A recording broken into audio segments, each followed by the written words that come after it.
Okay, here we are, CXM Experience, where this is part 2 of our special edition of my interview with Marshall Kirkpatrick. Marshall runs the Sprinkler Coffee Club videocast. He does an amazing job bringing influencers and important people and great thinkers from across the world to talk about the new modern channels and the way the world's changing. And he also had me on. So we had a great time. If you listen to part 1, you'll see there's great energy there. Feel free to listen to that already if you've not had a chance. This is part 2, so we're going to pick it up and go to the end. It's a 2-parter. And for now, I'm going to just introduce myself, CXO at Sprinkler, GradCon, with Marshall Kirkpatrick, who leads the influence and analyst team at Sprinkler. So enjoy. It's and I do think this idea of some people call it eating your own dog food. We call it drinking your own champagne. I'm sure there's many others out there, but the idea of living your own product and living your own truth is far more compelling than many people realize. And I think, one of the things that was disconcerting to me when I first got to Sprinkler was people weren't doing social marketing, right? They were buying lists and they were doing programmatic display, and it was like, and they, it hadn't really done what we expected it to do. And so there's this kind of like, let's move on. And like, no, we can't do that. I mean, we have to be the world's best social marketer, and we're going to have to learn our way to it. And, I think we're pretty close to that now. I mean, if you think about what we're doing today, I mean, if you look at just what we're doing with the community and what we're doing with advocacy, like what we get out of our advocacy product, we've got more than 60% of our employees now posting 3.5 times a week. Like, imagine if you were a large company and you got that going, like that alone is worth millions of dollars in advertising. And so we've figured out a lot of these things that we were not focused on before. And now we can go to market and we can sort of talk in a way which is with authority. We can talk about how we have been able to do these things that are powered by our product and really, really work. And you can do it too. And here's the proof. And I think that's again, transformation can't occur, I think, if you're a hypocrite, right? So I think it's hard to tell someone they need to change the way they're doing things if you haven't changed the way you're doing things. Mm-hmm. People smell hypocrisy very quickly, and it's concerning to them, right? And you've got to go in there and you've got to live it. There's a great story from Salesforce where in the early days, some of the sellers were going in and showing senior management their sales on an Excel spreadsheet. And then the management's like, what are you doing showing me this on an Excel spreadsheet? Like, we run Salesforce. So even at Salesforce, right? And so then there was a mandate, you can only show me your sales figures in Salesforce. Well, I can't show you this. I can't show you that. It doesn't work for this. It doesn't work for that. Well, then get it fixed, right? Or Oracle's another one. They're amazing at this. Oracle's like, they have products that aren't even finished yet, and they force everyone to start using them, right? And they go through it. And again, like this idea that, getting everyone who cares the most about the product to use it. There's a last one of these. Sorry, I'm just kind of on a tear here because this is such a constant theme in business. So Alan Mulally, who is the CEO of Ford, and he led the 777 project at Boeing, is kind of this legendary manager, an incredible figure. There's a great book called American Icon, which if you haven't read American Icon, you got to read it. It's one of the greatest business books ever written. And there's this great story of Alan Mulally on his very first day at Ford walking. He parks his car. He was driving a Ford Fusion or whatever. Parks his Ford Fusion in the executive parking lot at the Ford building. And he's got he's almost written a bit like a diary. And so his observations as he's driving up to the building was the main Ford building did not have the Ford logo on it. He thought, it's interesting. Doesn't have the Ford logo on the Ford building. I'm used to. They took it down, right?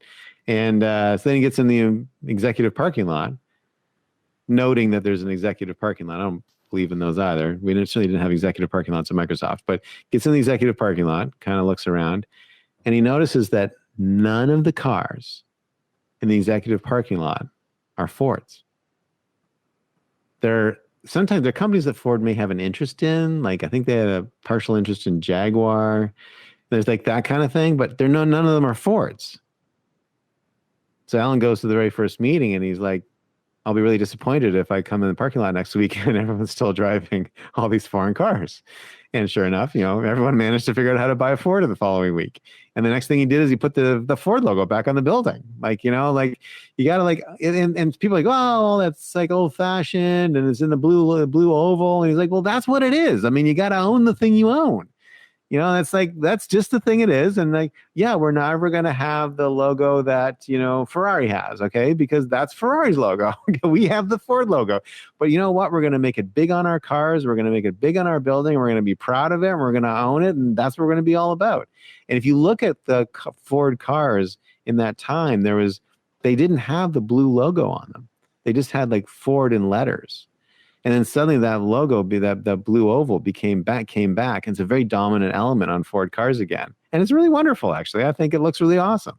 And then again, it's about kind of owning and being part of what you own. And again, the people who think that way, now this is Alan Mulally, who's the CEO, but he's very much a marketing mindset.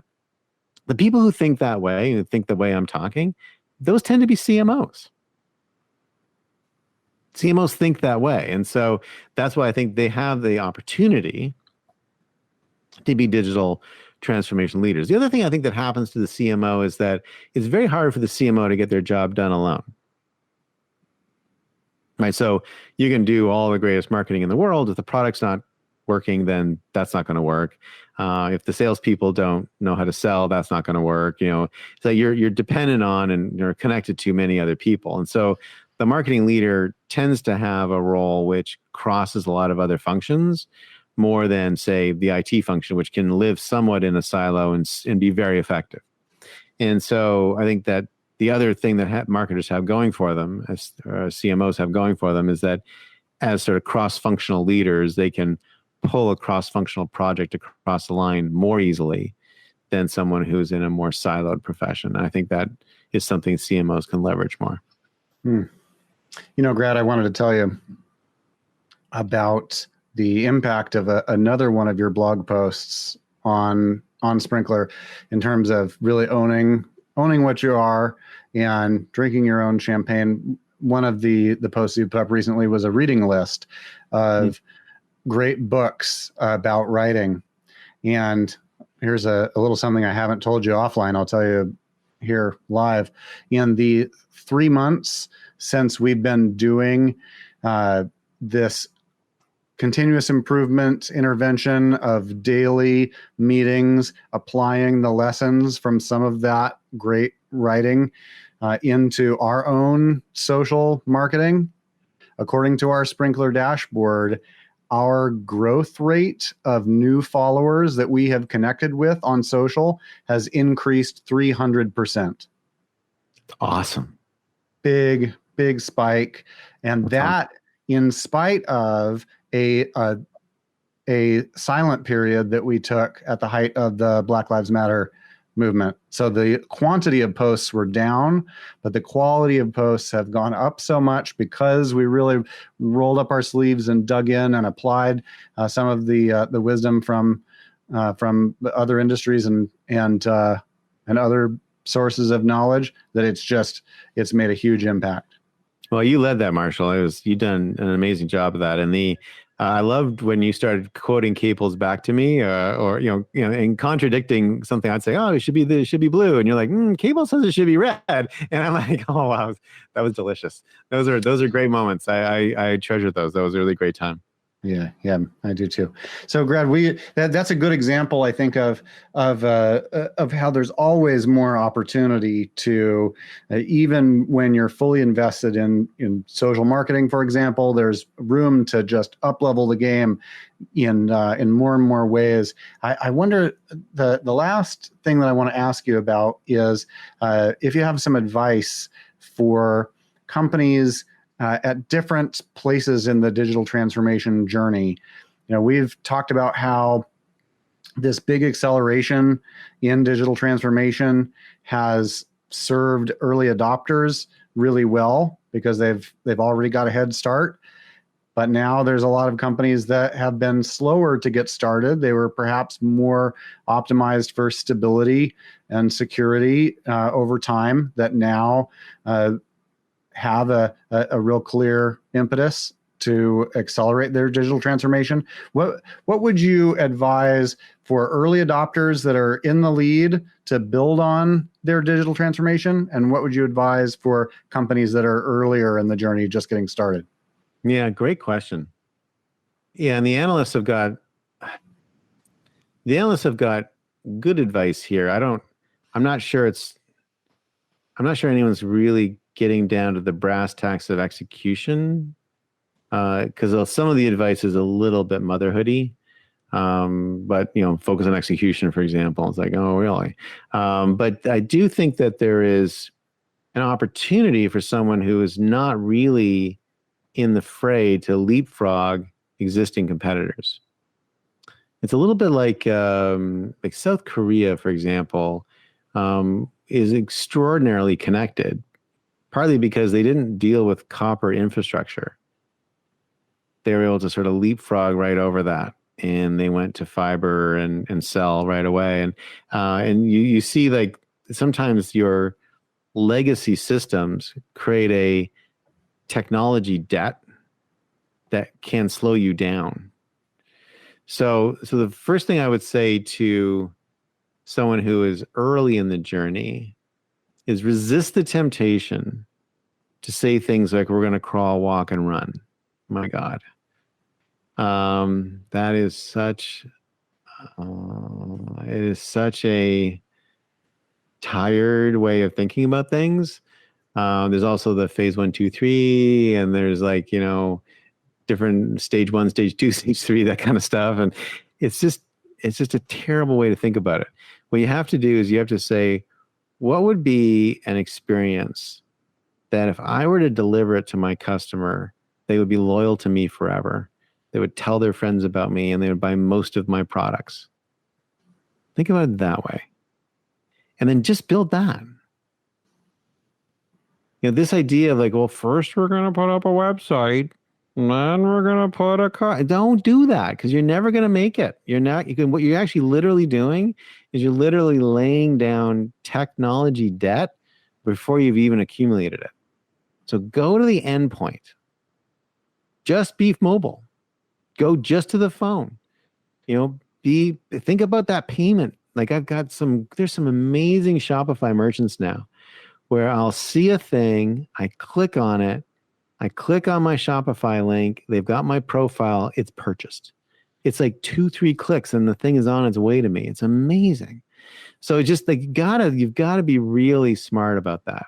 For people who are existing, I think you should be scared, because you're sitting on top of a pile of numbers and KPIs that you're sort of like living with every day. And all the people who haven't done it yet, which is most of the people, okay, we're at the early part of the curve right now. It doesn't seem that way, but online shopping is only about 10%. Pretty early. It's going to be 100% at one point. So pretty early right now. It's going to look ridiculously early in retrospect. 20 years from now, people are going to say, what was I thinking? Why didn't I buy Amazon then? So at that point of the journey, if you think you've got it all figured out and you're going to have these new competitors zipping ahead without even worrying about laying down all the tracks you've laid down, you get into big trouble. And so what I would do is I would create a second team, which is we're not bounded by the technology that exists team, and set them out on a journey to build something like their startup, and they didn't have to worry about any boundaries. And I think it's sort of, this sounds super, I hate saying this because it's becoming so overused, but this, you do have to make sure you've made a significant investment in AI, right? If you're not, because the AI capability is going to be critical, and you got to be really smart about your targeting capabilities. It's been a really interesting experience for me over the last couple of weeks. I just got engaged, right? And boy, without really like a post on Facebook, a well-liked, like hundreds of likes, a well-liked post, but nonetheless, I'll post on Facebook telling our friends, very limited, like, it's not like I'm out there buying like, engagement gifts on Amazon or anything like that. So very limited sort of shopping. The amount of targeting I'm getting for she said yes, and all this kind of stuff. Pretty amazing. Pretty amazing. And that is like, that's the future, right? Which is to know what's going on in someone's life without them having to actually tell you. And so pulling in that targeting, being able to drive the AI, and be able to think about what the offers are going to be and make it really relevant to the user. If you've got 1 million users, think about 1 million experiences and how you're going to deliver that. So that'd be kind of my core advice to those two groups. Yeah, that's fantastic. It's the AI investment in particular is one that I think we see time and time again with customers. I'm thinking of the streaming customer that came to us and said that they had a 4-year target for new customer acquisition. They had been doing targeting in a much more manual sort of way, but they uploaded their data into Sprinklr, applied the AI of the Smart Ads platform, were able to generate 8,000 variations of advertising automatically to go out and target people based on their appropriate profiles, and they hit their 4-year goal of new customer acquisitions in 6 months. Yeah, that's an amazing story. And I would say that maybe the reason I'm so hesitant to say AI is I think it's overused because people just put it out of there as a blanket, just AI. And I think what's better is what you just did, right? Or maybe what I just did, which is like, it's less about AI per se as it is the experience that you want to draw. And so think about, what is the experience that I want to deliver? You're going to need to use AI to deliver that, but it's not AI itself that's of use. It's the experience, that the outcome that you're driving that's going to be critical. And that to me is the key to all this. Well said. Thinking of the experience. That's Grad Kahn, the Chief Experience Officer here at Sprinklr. Thank you, Marshall. That was super fun. I loved it. And I love Coffee Club. Keep going. Thank you so much. Folks, thanks again for joining us here on Coffee Club. I hope you will like this and subscribe to receive all the episodes of Coffee Club. They are a consistent source of learning and inspiration. So I hope you'll join us for episodes past, present, and future. I always learn a lot and really enjoy doing it. But this has been a special episode. Grad, I hope that the rest of your day goes wonderfully. I thank you for letting me be a part of it. And folks, thanks for letting us be a part of your day. And there we are. That's the end of part 2 and the end of my special edition podcast with Marshall Kirkpatrick on his Sprinklr Coffee Club. And, I had a great time, as you can tell, doing it with Marshall. I think Marshall's done an incredible job of gathering together influencers. If you've not had a chance to see a number of his coffee clubs, grab them. There's some really great insights and really great thoughts from some of the leading thinkers in modern channels and digital transformation today. It's going to make you smarter. It's going to make you sound smarter. It's going to make you more effective at work. And then, you could also, listen to the stuff that we did together. So anyway, thanks a lot for listening. That's it for today for the CXM Experience. I'm Grad Kahn, and I'll see you next time.